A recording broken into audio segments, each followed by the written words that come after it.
మా మీద అటాక్ చేసి దాదాపుగా వేల పత్రికలు వాళ్ళు మరి చింపేసి, బైబుల్స్ చింపేసి, పాఠ పుస్తకాలు చింపేసి, వచ్చిన మైకులు పడగొట్టి, తర్వాత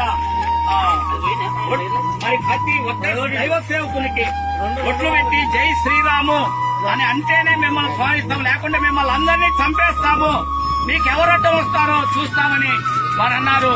దయచేసి ఈ విషయంలో మీరు దయచేసి ప్రతి ఒక్కరు స్పందించండి. ఎందుకంటే భారతదేశంలో మేమున్నాం, మాకు స్వతంత్రత ఉంది. భారతదేశంలో మేము రాజ్యాంగంగా మేము ఎవరిని కించపరచలేదు. దేవుని ప్రేమ, ఆయన కలువరి బలియాగం, ఆయన సిలువ సువార్త, ఆయన మరణ పునరుద్ధానాన్ని తప్ప వేరే దేని వారి మధ్య మేము ప్రకటించలేదు.